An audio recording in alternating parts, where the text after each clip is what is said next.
Shalom, salam sejahtera bagi kita sekalian. Selamat berjumpa kembali dalam program Paskal, Pastoral Konseling Alkitab, edisi ketiga. Bersama saya, Pendeta Michael Maramis. Baik, kita akan mulaikan pertanyaan-pertanyaan yang telah masuk. Pertanyaan pertama datang dari seorang pria usia 28 tahun. Saya bekerja di kota besar dan merasa tertekan dengan kehidupan yang kompetitif dan penuh tekanan. Kadang saya merasa jauh dari Tuhan karena kesibukan saya dan ritme kerja yang padat. Pertanyaannya, bagaimana saya bisa tetap menjaga relasi pribadi dengan Tuhan di tengah kesibukan kerja dan tekanan hidup yang berat? Sebenarnya, tidak menjadi sebuah halangan untuk kamu bisa membangun relasi dengan Tuhan di tengah kepadatan kamu dalam bekerja.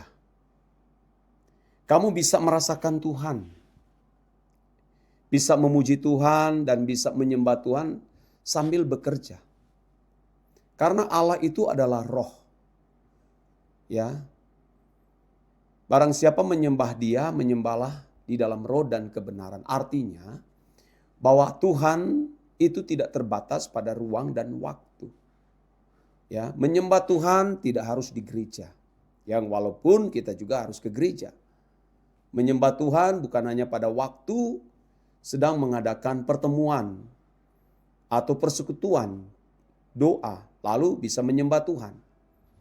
Ya, mestinya menyembah Tuhan itu di setiap keadaan. Dimanapun kita berada bisa menyembah Tuhan, saudara-saudara.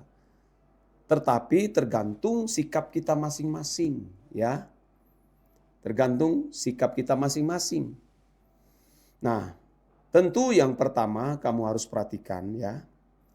Motivasi kamu bekerja itu harus benar dulu. Ya, saya tidak tahu pekerjaanmu apa, ya, apakah kamu sebagai pegawai negeri atau karyawan swasta, ya, tidak dicantumkan dalam pertanyaan ini, ya. Tetapi kamu harus tahu dulu motivasi kamu bekerja untuk apa. Kalau motivasi bekerjamu hanya untuk dirimu sendiri, ya tentu saudara itu tidak tepat. Karena Paulus mengatakan dalam 1 Korintus 10 ayat 31, aku menjawab, baik kau makan atau engkau minum atau engkau melakukan segala sesuatu yang lain, lakukan untuk Tuhan. Ya. Jadi motivasi kita kerja itu harus mestinya Tuhan. Dan itu tidak menjadi sesuatu yang bisa menghambat kita menyembah Tuhan. Karena menyembah Tuhan dari hati. Menyembah Tuhan itu bukan dari ritual agama atau seremonial atau liturgi. Tapi hati, saudaraku, ya. Karena tidak semua juga orang yang kelihatan ada di gereja, ada di persekutuan, tapi hati mereka menyembah Tuhan. Justru tidak sedikit yang tubuh mereka di gereja, tapi hati mereka tidak di gereja. Terikat dengan dunia, ya. Jadi motivasi kamu itu harus benar dulu. Dan kedua, kamu harus menyisihkan waktu berdoa, ya, pada waktu pulang kerja atau kalau kamu pulangnya larut malam, ya, enggak apa-apa kamu bisa langsung tidur karena kelelahan kecapean. Tapi begitu kamu bangun pagi, ya, kamu harus menyisihkan minimal, ya, saya menyarankan 30 menit kamu ketemu Tuhan. 1 jam pun juga lebih bagus, ya. Jadi saya kira tidak perlu ada hambatan kamu membangun relasi dengan Tuhan. Ya, karena kamu bekerja juga itu melayani Tuhan. Tergantung motivasi kamu, ya. Maju terus, saya bangga kamu bisa mengajukan pertanyaan ini dan luar biasa bahwa kamu adalah orang yang sangat mencintai Tuhan dan mengasihi Tuhan. Ya, kalau tidak mungkin kamu memberikan pertanyaan ini karena kamu sangat merindukan membangun relasi dengan Tuhan. Dan itulah memang puncak kekristenan. Ya, puncak kekristenan itu bukan ketika kita beragama Kristen, tetapi ketika seseorang berhasil membangun relasi, intimacy dengan Tuhan. Ya, semangat maju terus dalam Tuhan. Tuhan Yesus memberkati kamu. Oke, saya lanjut. Pertanyaan selanjutnya datang dari seorang wanita usia 45 tahun. Saya sedang mengalami masalah rumah tangga. Suami saya mulai jarang pulang dan saya mencurigai ada orang ketiga. Saya sudah berdoa dan menangis kepada Tuhan, tapi keadaan belum berubah. Pertanyaan, apa yang harus saya lakukan agar tetap kuat di dalam Tuhan? Padahal saya mulai lelah secara emosional dan rohani. Ya, perlu saya memberikan saran kepada kamu. Ya, yang pertama itu kamu harus lupakan saja. Ya, kamu fokus cari Tuhan. Mengapa? Rugi kamu memikirkan suamimu yang lagi keasikan dengan wanita lain. Sedangkan kamu menderita. Buat apa kamu memikirkan? Biarin saja. Biarkan Tuhan yang akan berurusan dengan suamimu. Kalau tindakan suamimu itu benar-benar melanggar etika pernikahan. Biarkan Tuhan yang menghajar. Ya. Kamu tidak perlu sedih. Ya. Tidak perlu. Karena itu akan merugikan kamu. Banyak hal yang bisa menghambat kamu hanya karena gara-gara suamimu yang telah selingkuh. Ya. Tentu sambil kamu juga membenahi diri di hadapan Tuhan. Ya. Kamu juga harus memeriksa diri sebagai seorang istri. Ya, kamu harus melihat kenapa sampai suamimu itu pada akhirnya memilih berselingkuh dengan wanita lain. Ya. Kalau kamu benar-benar sudah benar, kamu sudah melaksanakan semua tanggung jawabmu sebagai seorang istri, lalu suamimu memilih untuk mencari wanita lain, relakan saja. Relakan saja. Dan tidak usah kamu harapkan. Ya. Jangan lagi kamu harapkan. Karena kalau kamu hanya fokus ke masalah itu, kamu tidak akan menemukan Tuhan. Ya, banyak hal yang akan hilang di dalam hidupmu. Rohanimu akan kendor.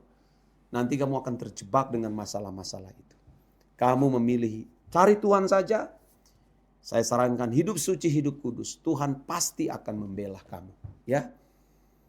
Nah, karena saudara-saudara, bagaimanapun juga, suatu saat kita akan pasti berpisah. Ya. Ini kan hanya masalah waktu. Ya. Pasti akan ada yang meninggal terlebih dahulu. Ya, yang penting saudara, kita cari Tuhan, kita hidup suci saja. Kita menantikan Tuhan. Saya kasih ayat firman buat kamu 1 Petrus 5 ayat 7. Serahkanlah segala kekhawatiranmu kepadanya, sebab ia yang memelihara kamu. Jadi kamu tidak usah khawatir. Ya, tanpa suami Tuhan pasti pelihara kamu. Tuhan akan melindungi kamu. Ya, jangan takut. Oke, itu yang menjadi saran saya untuk kamu. Dan pertanyaan ketiga datang dari seorang wanita usia 34 tahun. Saya seorang ibu rumah tangga, kadang saya merasa tidak berarti dan kurang berguna karena saya tidak bekerja atau menghasilkan uang. Saya merasa kalah dibandingkan wanita lain yang lebih sukses secara duniawi. Pertanyaannya adalah, bagaimana saya bisa melihat nilai diri? Bagaimana saya bisa melihat nilai diri saya di mata Tuhan? Padahal saya merasa kecil dan tidak berguna. Ya, ini dia. Kamu harus sadar ya, bahwa nilai diri kita itu tidak tergantung di mata manusia. Ya, harus bergantung di mata Tuhan. Kamu juga harus tahu bahwa menjadi seorang ibu rumah tangga itu merupakan panggilan yang mulia karena mengurus keluarga. Di dalamnya ada suamimu, ya kalau kamu masih punya suami juga ada anak-anak. itu adalah pelayanan. Jangan terjebak dengan memikirkan bahwa yang disebut dengan pelayanan itu hanya mereka yang berkecimpung dalam dunia gereja. Ya, entah menjadi pendeta, pengkhotbah, ya, menjadi aktivis, ya. Mengurus rumah tangga juga itu adalah pelayanan, ya. Tergantung masing-masing motivasi kita. Yang kita lakukan ini untuk apa dan untuk siapa. Kalau hanya untuk menyenangkan pasangan hidup kita, menyenangkan anak-anak, ya itu jadi sesat. Jadi mestinya kamu bangga kalau kamu dipercayakan menjadi ibu rumah tangga. Jangan melihat atau menilai orang lain dan membandingkan dengan diri kamu. Belum tentu mereka dapat melakukan apa yang kamu lakukan. Ya, tidak sedikit juga banyak wanita-wanita yang sudah berkeluarga tapi tidak sanggup mengurus rumah tangganya sendiri. Ya, mereka harus menyewa asisten rumah tangga. Ya. Bahkan kalau rupa di Jepang ya saudara, ada yang sudah sampai pakai robot. Ya. Sehingga fungsi sebagai istri tidak lagi berfungsi secara normal. Ya. Karena uang. Ya, justru kamu punya kesempatan sebagai ibu rumah tangga, kamu bisa mengimpartasikan spirit hal-hal yang rohani kepada anak-anakmu, kepada keluargamu. Ya, jadi jangan membanding-bandingkan ya. Ya, saya sarankan itu. Ya, karena Tuhan seperti yang dikatakan dalam 1 Samuel 16 ayat 7, ya Tuhan itu tidak melihat penampilan luarnya ya, tapi melihat hati. Ya, hati yang benar-benar mengasihi Tuhan. Kamu harus bersyukur atas kesempatan yang Tuhan anugerahkan kepada kamu sebagai ibu rumah tangga. Jalani itu dan bersyukurlah kepada Tuhan. Karena di dalam Yeremia 29 ayat 11, sebab aku tahu rancangan-rancangan apa yang ada padaku mengenai kamu. Demikianlah firman Tuhan, yaitu rancangan damai sejahtera dan bukan rancangan kecelakaan, untuk memberikan kepadamu hari depan yang penuh harapan. Ya, ini sebagai saran kepada kamu, ya, tetap bersyukur dengan apa yang Tuhan percayakan kepada kamu. Ya, oke. Pertanyaan selanjutnya datang dari seorang pria usia 40 tahun. Saya pernah dilukai oleh sesama jemaat di gereja dan sampai sekarang saya belum bisa memaafkan. Waduh. Saya tahu firman Tuhan mengajarkan untuk mengampuni. Tapi itu terasa sangat sulit. Pertanyaannya, bagaimana cara mengampuni dengan tulus? Padahal luka yang saya alami masih terasa sampai sekarang. Saya memberikan ya saran kepada kamu yang pertama, kamu harus memandang itu sebagai bagian dari pembentukan manusia ilahi. Ya. Setiap peristiwa-peristiwa yang terjadi di dalam kehidupan kita itu ada Tuhan yang turut mengambil bagian di dalamnya untuk menyempurnakan orang percaya. Jangan jadikan itu sebagai masalah di dalam dirimu. Ya. Kalau kamu merasa masalah, ya kamu tidak mau mengampuni, berarti yang sakit bukan orang yang melukai kamu, tapi kamu yang masih sakit. Nah, kamu harus berusaha untuk menyembuhkan diri dari kekecewaan, ya, dari sakit hati. Tidak ada orang yang dapat menyembuhkan penyakit di dalam jiwa kita atau sakit hati kita, luka hati kita. Itu Tuhan yang menyembuhkan. Nah, kalau kita menghadapi peristiwa-peristiwa itu, ya tentu kita datang kepada Tuhan. Bukan datang kepada orang lain untuk memberikan jalan keluar. Justru bisa salah atau sesat. Justru bisa menambah api. Ya, bisa memperbesar kompor. Ya, kalau kita datang kepada orang. Kita datang kepada Tuhan, Dia pasti akan memulihkan. Seperti yang dikatakan dalam firman Tuhan, marilah semua yang lemah, letih, lesu dan berbeban berat, datanglah kepadaku. Ya. Belajarlah kepadaku karena aku lemah lembut, ya, dan jiwamu akan mendapat ketenangan. Ya. Tuhan itu sang arsitek jiwa kita. Ya. Kamu harus menjadikan itu sebuah kesempatan untuk kamu mengambil bagian dalam kekudusan Allah. Nah, yang kedua adalah mengapa kamu sulit mengampuni.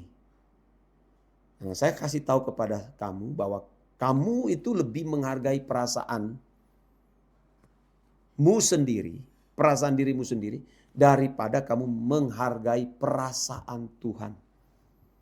Orang yang tidak sanggup, tidak mau mengampuni itu, dia menghargai perasaannya. Dia merasa perasaannya lebih berharga, lebih bernilai daripada perasaan Tuhan. Nah, ini harus benar-benar bertobat. Ya. Mengapa kamu tidak bisa mengampuni? Saya kasih tahu yang ketiga adalah karena kamu tidak mengasihi Tuhan. Kalau kamu mengasihi Tuhan, tidak mungkin kamu tidak melupakan dan mengampuni. Tapi karena kamu tidak mengasihi Tuhan, maka kamu tidak bisa mengampuni.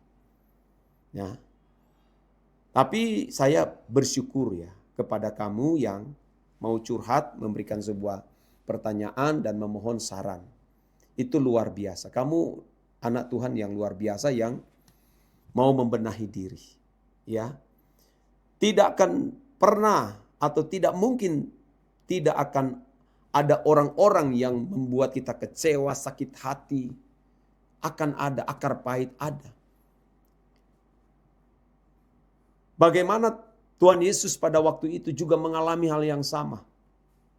Ada Yudas di situ sampai menjual Tuhan Yesus dengan nilai mata uang yang kecil 30 keping perak.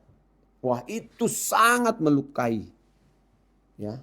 Tetapi Tuhan Yesus tidak menjadikan itu sebuah masalah. Dia membiarkan Yudas. Sampai akhirnya Yudas sendiri yang bunuh diri. Kita tidak punya hak untuk membalas. Karena pembalasan itu di tangan Tuhan. Ya, kita tidak usah membalas apalagi mau sakit hati. Rugi saudara. Akan ada Petrus-Petrus yang menyangkal kita. Ya, nah kamu harus berusaha untuk sembuh. Sebagai ayat firman Ibrani 12 ayat 14 mengatakan, berusahalah hidup damai dengan semua orang. Nah, berusaha hidup damai dengan semua orang dan kejarlah kekudusan. Sebab tanpa kekudusan tidak seorang pun akan melihat Tuhan. Ya. Jadi berusaha untuk tidak boleh memiliki musuh sama sekali. Orang boleh memusuhi kita, tapi kita jangan memiliki musuh. Karena orang yang tidak berdamai, orang yang memiliki musuh, tidak menyelesaikan kepahitannya, dia tidak akan mungkin mengalami Tuhan. Ya. Itu saran saya, ya.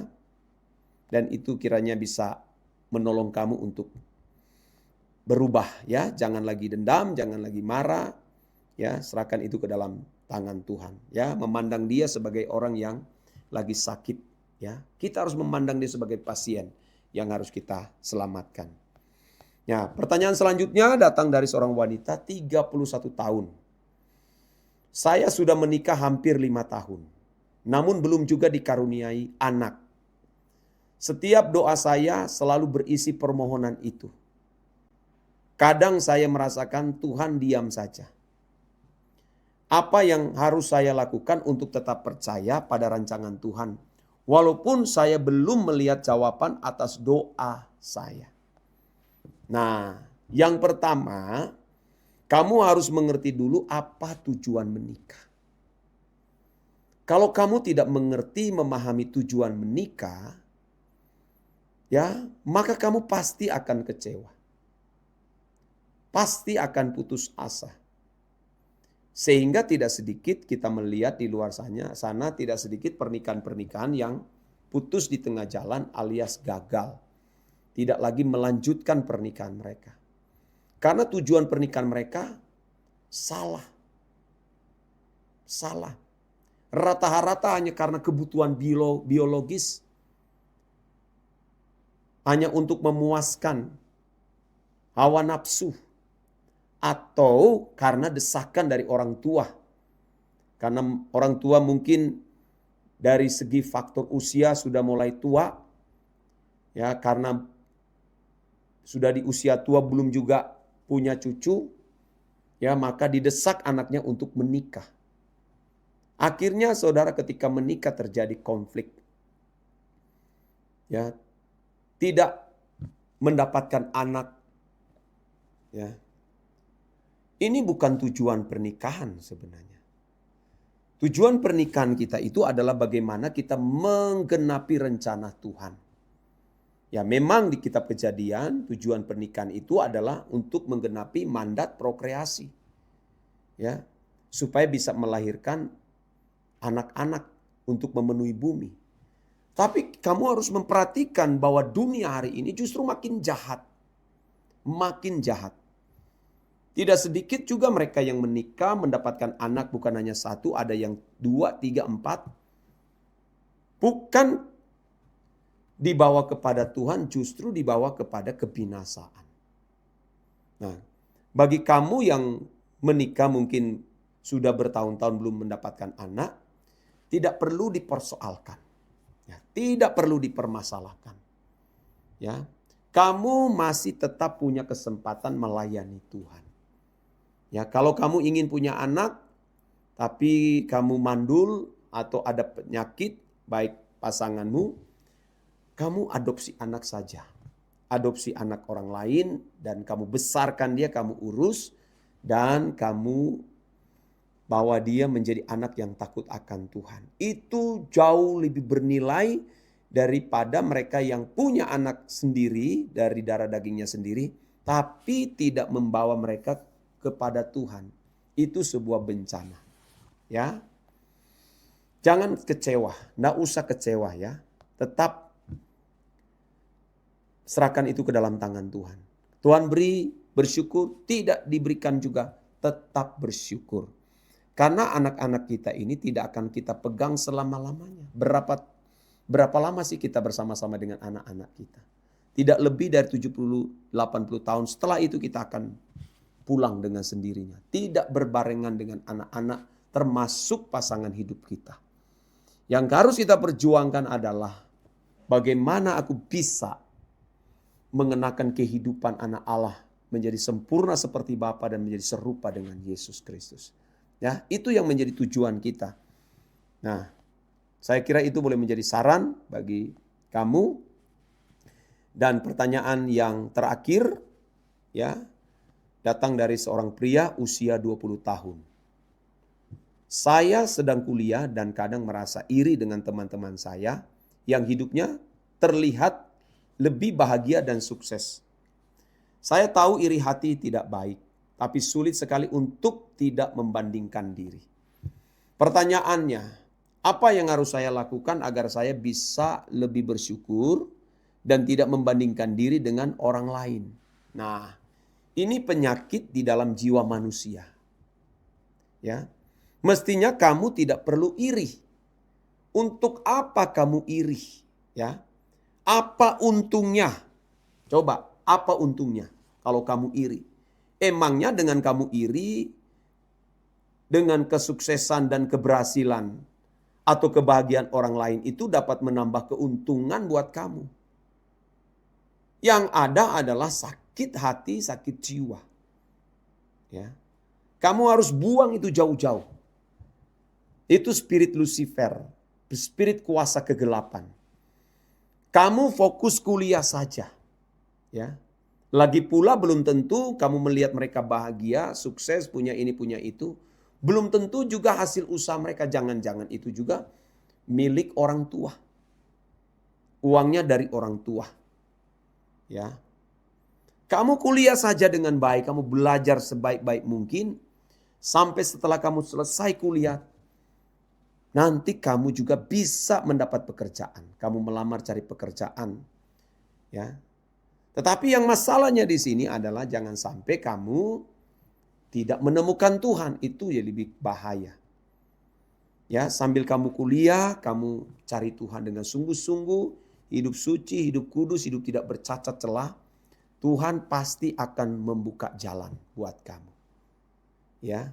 Nggak usah punya cita-cita untuk menjadi sama seperti orang itu, pengusaha ini, pengusaha itu.